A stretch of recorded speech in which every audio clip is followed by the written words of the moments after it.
নমস্কার বন্ধুরা, আমি আবারও চলে আসলাম এক দারুণ স্বাদের রেসিপি নিয়ে। তোমরা সবাই দেখতে থাকো। এখানে খাসির মাংস নিয়েছি 400 গ্রাম। আমি এখন এটা রান্না করছি, কিভাবে রান্না করতে চলেছি আপনারা দেখতে থাকুন। এখানে আমি আদা, রসুন, পেঁয়াজ আর টমেটো নিয়েছি। আমি এটা মিক্সচার জারে এখন ঘুরিয়ে নেব। মাংসটা ভালো করে ধুয়ে নিয়েছি। এবার আমি এখানে দিয়ে দিচ্ছি টক দই,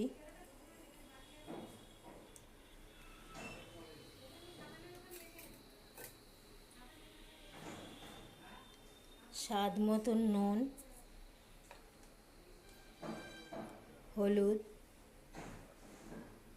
আর দিয়ে দিচ্ছি সরষের তেল।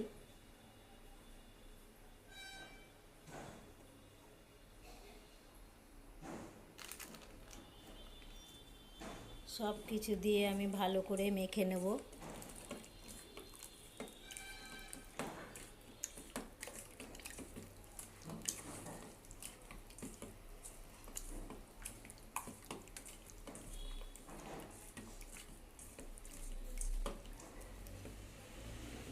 আমি এটাকে কিছুক্ষণ ঢাকা দিয়ে রাখবো।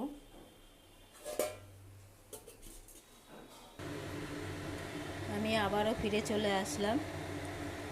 আমার কড়াইতে তেল দেওয়া হয়ে গেছে। আমি মাখার সময় অনেকটাই তেল দিয়েছি, যার কারণে কড়াইতে এখন তেল পরিমাণটা কম দিয়েছি। দিয়ে দিচ্ছি একটা শুকনো লঙ্কা,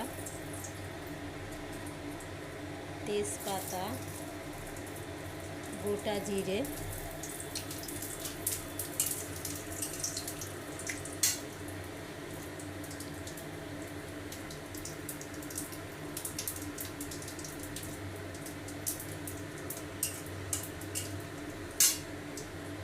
দিয়ে দিচ্ছি কুচানো পেঁয়াজ,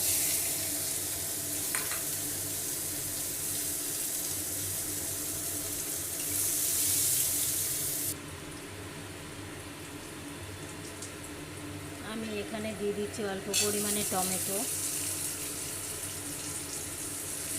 যে পেস্ট করে রেখেছি সেই মশলাটা দিয়ে দিচ্ছি।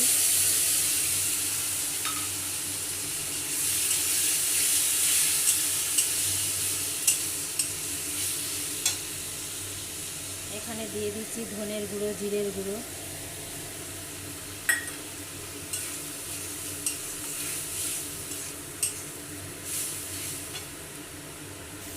আর এখানে দিয়ে দিচ্ছি আমি একটু কাশ্মীরের লঙ্কার গুঁড়ো।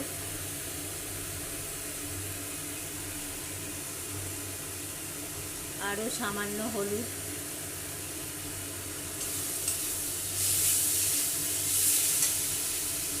একটু জল অ্যাড করলাম।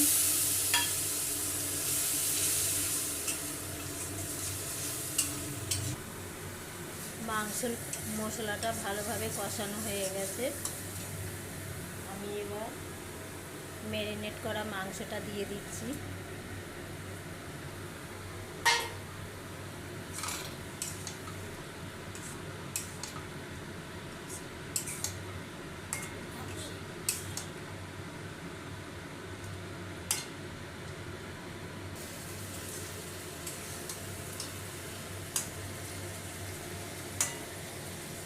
এখানে আলাদা কড়াইতে তেল বসিয়ে দিয়েছি।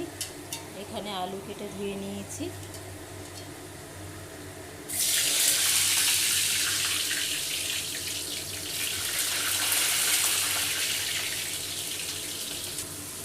এখানে আলুটাও লাল লাল করে ভাজা হয়ে গেছে। আমি এবার তুলে মাংসতে দিয়ে দিচ্ছি। মাংসের সঙ্গে একটু কষিয়ে নেব। মাংসের সঙ্গে আলুটা কষালে খুবই ভালো হয়। এখানে আমার মাংসটাও প্রায় কষানো হয়ে গেছে, তেল ছেড়ে দিয়েছে। এই যে দেখুন, এই যে মাংসটা কষানো হয়ে গেছে। আমি এবার নামিয়ে প্রেসারে দিয়ে দেব। এই যে মাংস আমি প্রেসারে দিয়ে দিয়েছি। এবার দেব গরম জল। এই যে আমি গরম জল অ্যাড করে দিচ্ছি।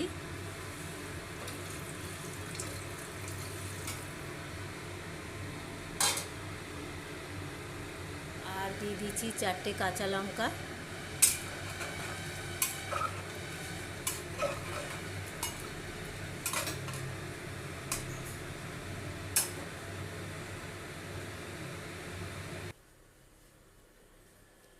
দিয়ে দিচ্ছি গরম মশলার গুঁড়ো,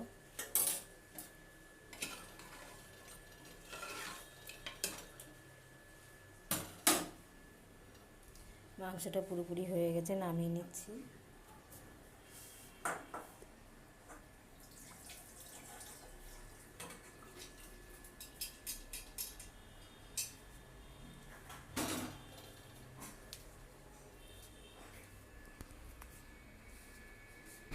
এই যে দেখো কত সুন্দর হয়েছে মাংসটা। কার কার ভালো লাগলো কমেন্ট, শেয়ার, লাইক করবে। এর থেকে ভালো ভালো কিছু বানাতে পারি কিনা চেষ্টা করব। আজকের ভিডিও আমার এই পর্যন্তই।